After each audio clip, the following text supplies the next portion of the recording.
5000 ரூபாய் கொடுத்திருக்காங்க நம்மளுடைய மதிப்பிற்கும் மரியாதைக்கும் உரிய முதலமைச்சர் திரு மு.க. ஸ்டாலின் அவர்கள். இந்த 5000 ரூபாய் எதுக்கு பத்தும்? எல்லாரும் நல்லா யோசிச்சு பாருங்க. இந்த 5000 ரூபாய்க்கு பின்னாடி நடந்துட்டு இருக்கிற விஷயங்கள், விலைவாசி உயர்வு, கரண்ட் பில் உயர்வு, வரி உயர்வுன்னு ஏகப்பட்ட விஷயங்கள் விலை அதிகமாயிட்டே இருக்கு. அதையும் தாண்டி முக்கியமா பெண்கள் எல்லாரும் ஞாபகம் வச்சுக்க வேண்டிய ஒரு விஷயம் என்னன்னா, 5000 ரூபாய் இப்படி கொடுத்துட்டு இந்த வழியில டாஸ்மார்க் வழியில அதே பணத்தை எப்படி நம்ம கிட்ட வாங்கலாம்னு பார்த்துட்டு இருக்காங்க. அதையும் தாண்டி எத்தனையோ இளம் விதவிகள் தாலி இருந்து தன்னோட வாழ்க்கை இழந்து பல பெண்களுடைய வாழ்க்கை கேள்விக்குறியா இருந்துட்டு இருக்கு. இதுக்கெல்லாம் பதில் சொல்லாம 5000 ரூபாய் கொடுத்துட்டோம், பெண்கள் நல்லா இருந்துருவாங்களான்னு கேட்டா கிடையாது. பெண்கள் மேல அக்கறை இருக்கு, நிஜமாவே பெண்கள் நல்லா இருக்கணும் அப்படின்னு சொல்லி நம்மளுடைய முதலமைச்சர் நினைச்சாருன்னா ஃபர்ஸ்ட் பெண்களுக்கு பாதுகாப்பான சூழல், டாஸ்மார்க்கோட எண்ணிக்கையை கம்மி பண்ணிருக்கணும், வேலை வாய்ப்புகள் அதிகப்படுத்தி கொடுத்துருக்கணும். இந்த மாதிரி பல விஷயங்களை தான் அவர் முன்னெடுத்து பண்ணிருக்கணும்.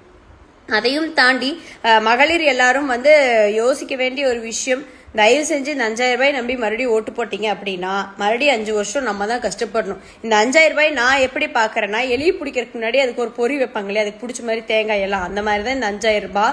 தேங்காய் வச்சு பிடிச்ச எலி என்ன பண்ணுவாங்க? கொன்றுவாங்க. அந்த மாதிரி நீங்க 5000 ரூபாய் வாங்கிட்டு ஓட்டு போட்டீங்க, நல்லா ஆட்சி கொடுப்பாங்க நம்பி ஓட்டு போட்டீங்கன்னா இருண்டு ஆட்சிக்குள்ள தான் நம்ம இருக்கணும் அடுத்த 5 வருஷம். அதுக்கப்புறம் இயற்கையெல்லாம் அவங்க கனிம வளங்கள் சூழ்நிலாம் நடந்துட்டு இருக்கு. நம்ம குழந்தைகளெல்லாம் தமிழகத்துல வாழவே முடியாத ஒரு சூழ்நிலை உருவாக்கிடுவாங்க.